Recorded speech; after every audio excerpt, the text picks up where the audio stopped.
for so many reasons. A few of them being like, one,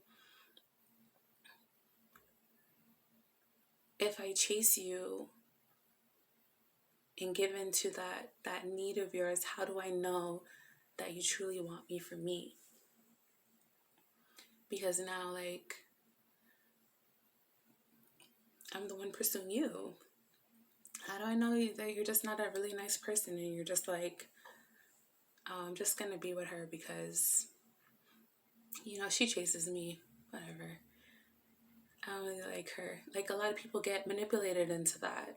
And I didn't want to feel like I had to manipulate somebody into being in a relationship with me.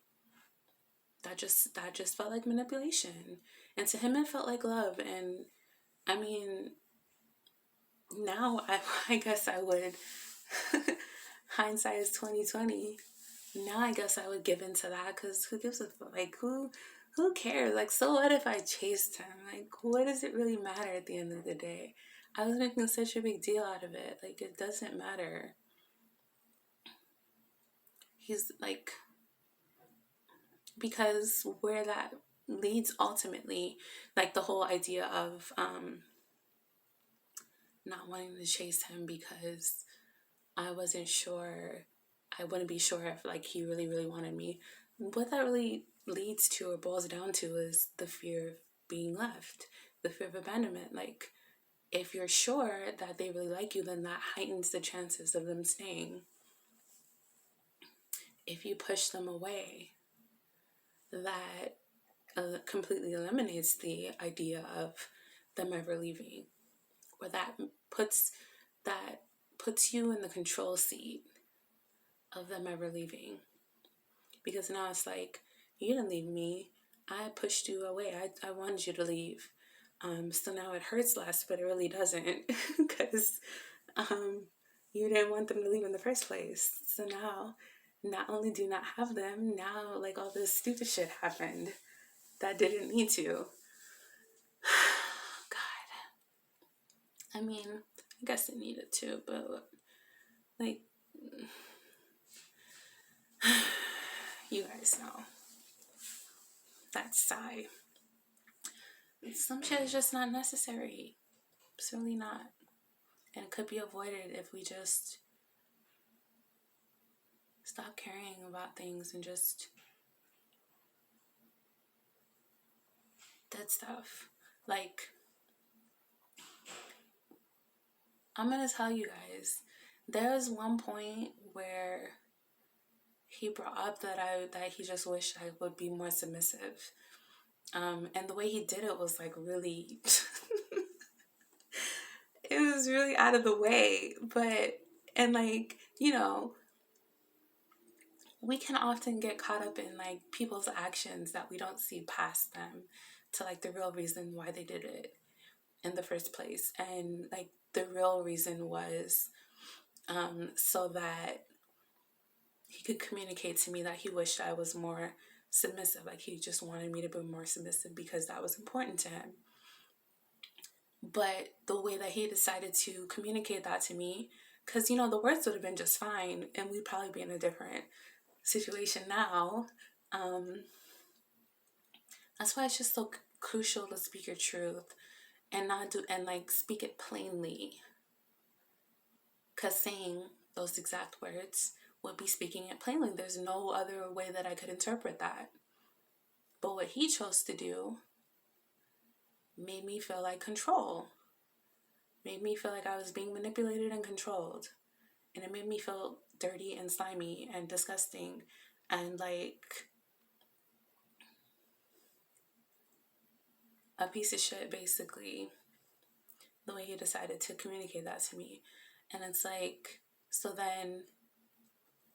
and then instead of me, because I'm fully aware of like what it was that he was trying to communicate, but it's like, it's the principle of the matter, right?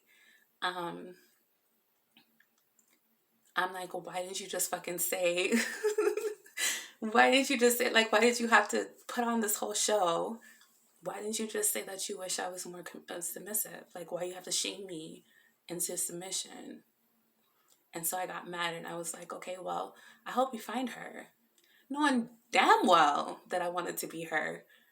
But it's like I said, it's the principle of the matter. And knowing damn well that I already was her. So I could communicate it better too, but it's like, again, the principle. And it doesn't excuse it, because during the time I did excuse it, and like, just learning how to not, like, none of that shit matters right now, because we're both suffering not being together. And that could be like me fully in my ego, or me fully like head in the clouds, or Sheeta, or whatever, but I truly feel that if I'm feeling this way, he totally has to be feeling this way too. Otherwise, we would not have come into each other's existence. Everybody who you meet, you're connected to. Some connections are stronger than others. This one is so strong, like there's no way that he doesn't feel the way that I feel. So we're both suffering, and for what? At the end of the day. And for what? What like, holding on to your ego, holding on to wanting to have the benefit, like wanting to be right, or stubbornness, which is what I will own up to. I won't own up to all of it, but I was stubborn at the very least. I was probably a lot of other things too, but stubborn I will claim. I'll claim being stubborn. Because I knew like what he was really trying to communicate. And it's like, instead of me saying, there were some moments, I'll give myself credit, there were some moments where I was like, you could just say XYZ. But like the things that really hurt, or the things that really like got to me, I just couldn't let it go and just, give him the benefit of the doubt, or just be like, you could just say XYZ. Like, no, I had to be like, I had to shove it in there, right? I had to get a little stab in. Like, no, there's no way.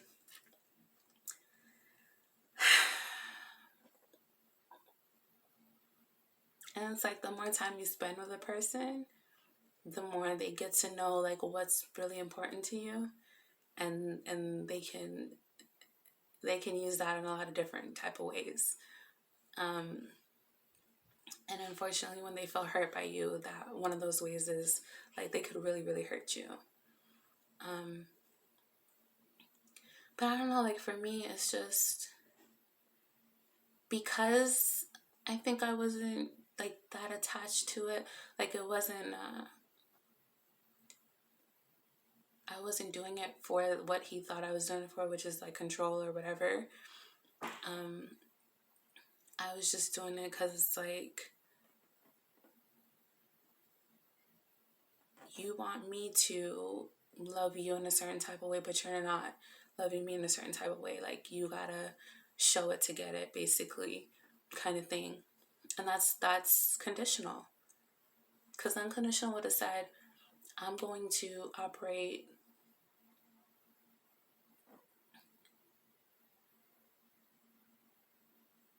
in a way that's least intrusive 100% of the time. That's unconditional love. So if I had said, you could have just said that you prefer for me to be more submissive, or, you could have just said that you think I need to work out more, you think I'm laying around being lazy. Like, you could have just said it, whatever it was, plainly, rather than doing this extra thing that is going to be hurtful. Yeah, if I had done that 100% of the time, then that would have been unconditional love. So neither of us showed it. And it showed up in different ways. It showed up differently. And because I chose to do it in a way that I felt had more integrity, or, was more high vibrational than the way that he decided to handle things, that just caused more divide. It's like, and again, for what? For what? We're apart now, and there's nothing that I can do about it.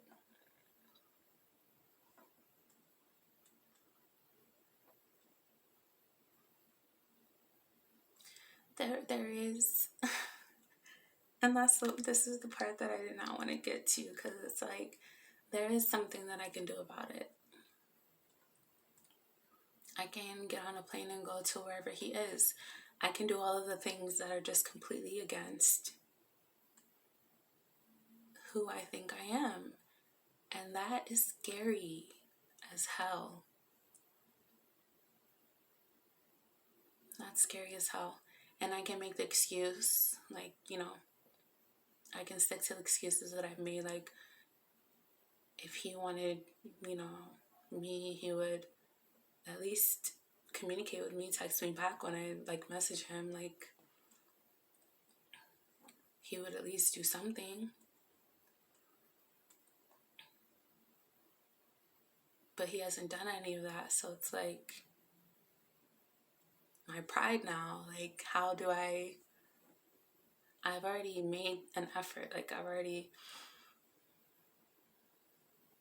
tried to open up the lines of communication. And has it been, in the best of ways? No, but at least I tried. I don't know. In the hopes of, okay, basically, I knew it wasn't the best communication, but it's kind of like, just say something back to me. Let's at least talk. Let's at least, I don't know, even if it's to scream at each other and whatever, at this point, I'll settle for even that. Oh, God, that sounds so fucking pathetic, but it is what it is. Even if it's just to cuss each other out, I will settle for that, because I just can't. I can't continue with this pretending like he didn't completely change my life.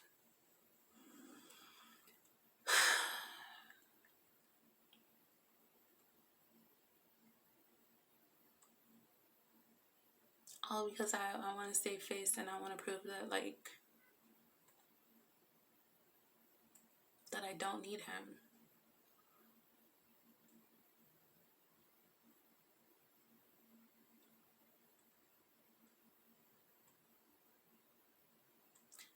And it's like, it's not that I'm afraid to need him, it's that I'm afraid to need him so much that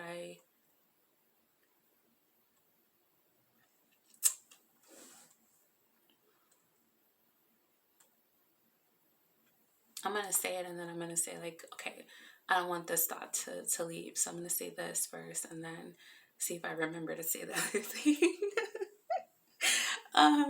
Okay, so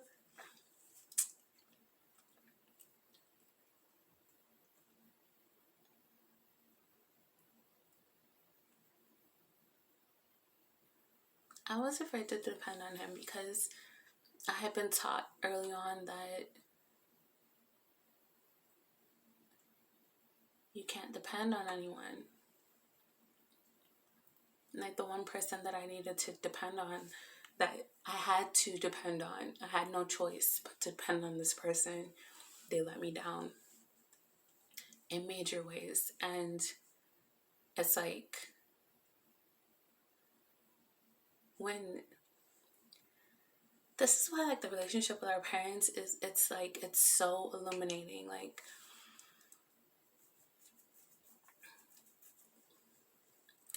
It's really true that we choose our parents based on the type of lessons that we want to learn in this life, because I understand more and more why I chose her, the more that I uncover who I truly am.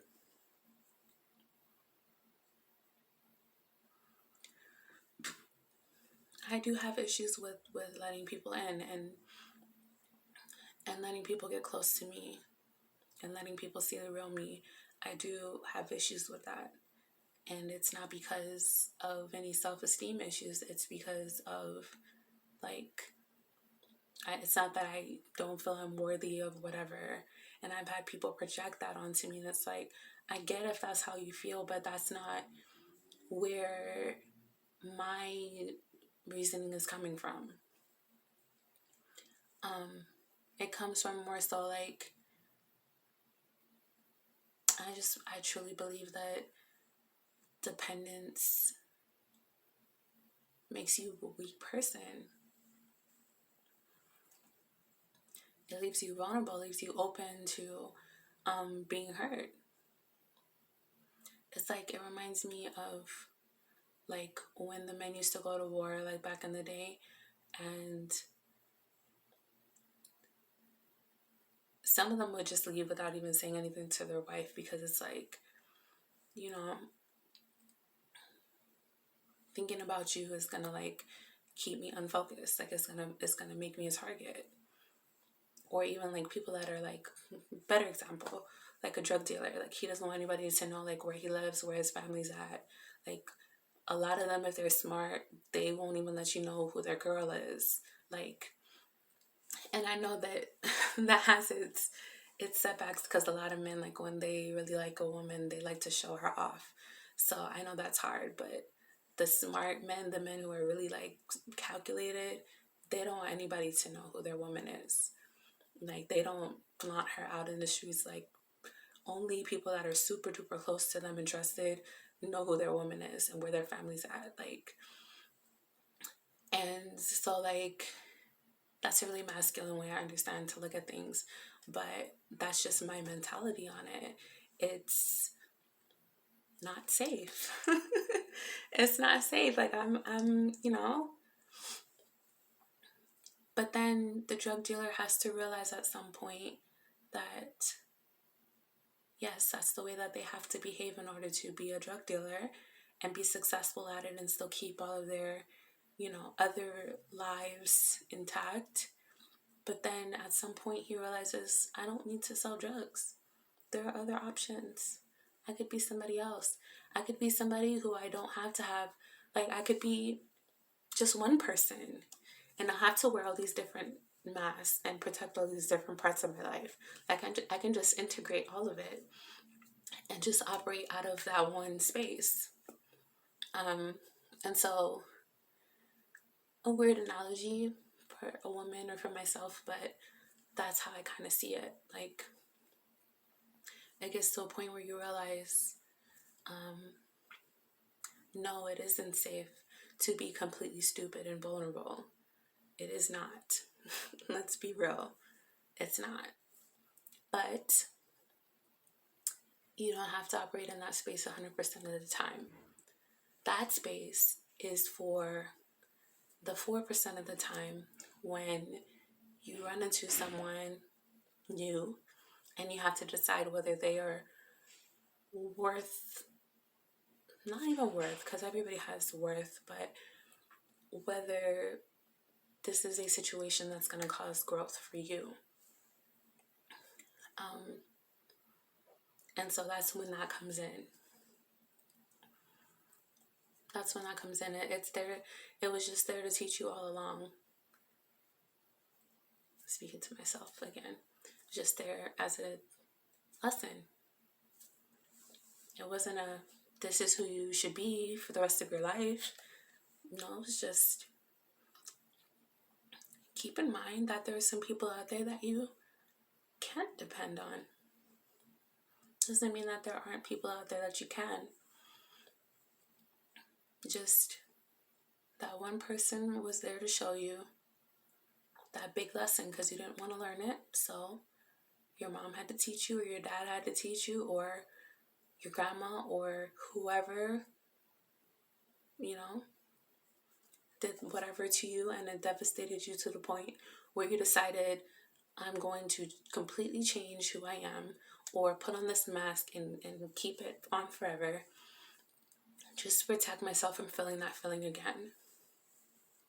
whatever happened to you that made you feel that way, it was just a lesson. It wasn't meant for you to become that person.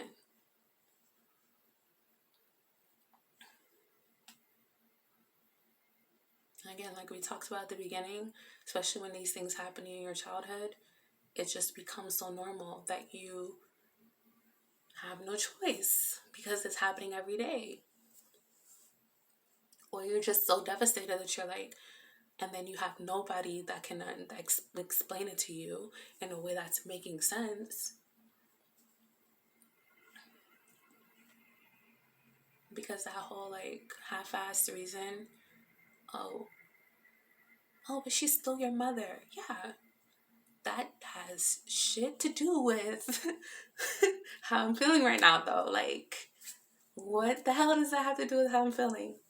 What the hell does that have to do with all the things that, you know, that were a fucking violation? Like,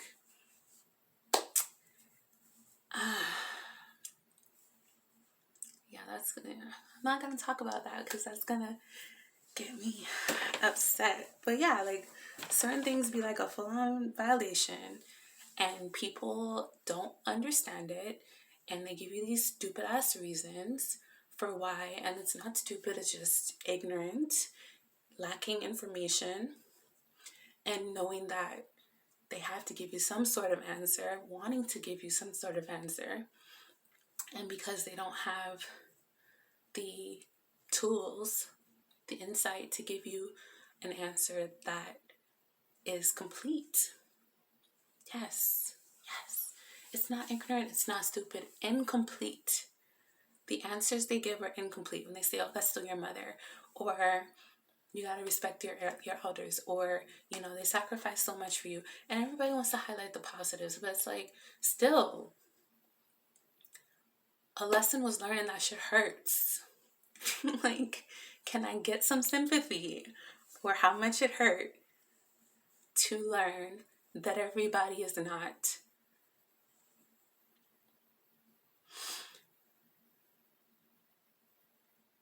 selfless?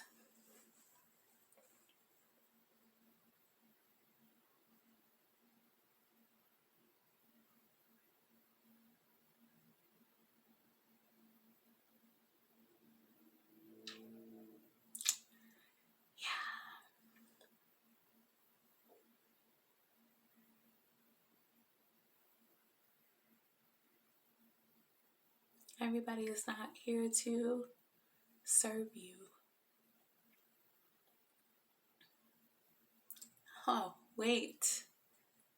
They are actually here to serve you. However,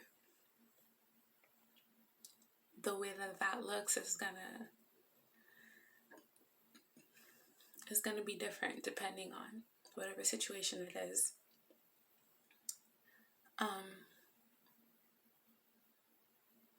But yeah. I could easily get myself out of how it is that I'm feeling.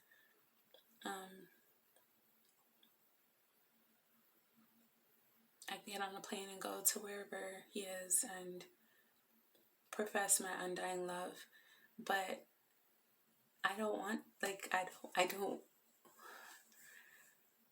want to.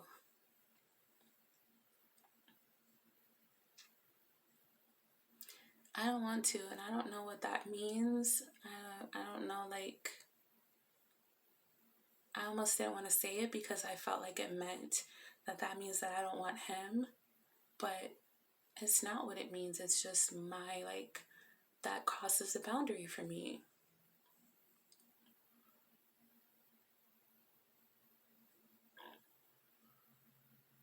Now, would I be more willing to soften that boundary if he were to give a little?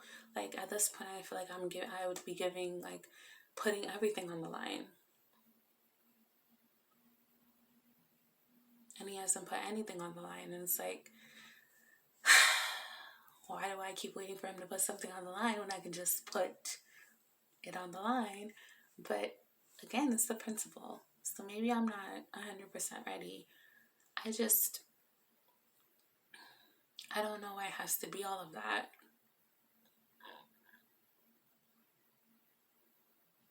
I don't know. I really don't.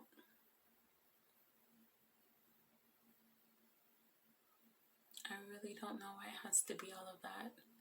Why can't we just have a conversation, talk things through, and then if we can get to that point where we're communicating a little bit better, then yeah, I'll feel comfortable getting on the plane and going back to wherever he is.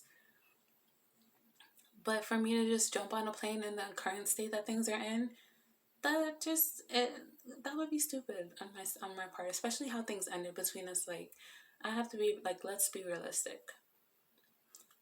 There's a point at which you can give, and I think even in everything, I gave when I didn't want to.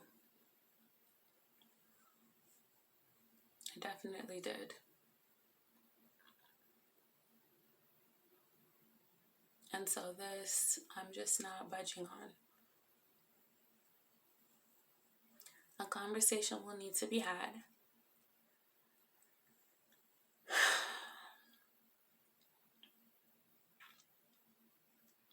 And then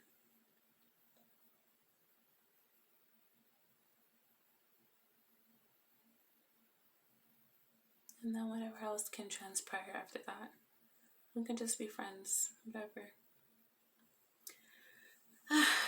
Alright, so I think I got out everything I wanted to get out. It took me an hour, but if you are still here watching, you are definitely either stalking me or super in love with me, or just resonating with what it is that I'm saying, and I'm grateful either way. Thank you for being here. Thank you for witnessing my truth. And I'm gonna go bundle up in the bed and finish watching Ginny and Georgia, which is the show on Netflix that Spiritual Side, she's another tarot reader on here that she mentioned in one of her videos, and it's a really good freaking show. So that's what I will be doing because it's cold, and yeah, anyway, thank you for being here. Till next time. Be well.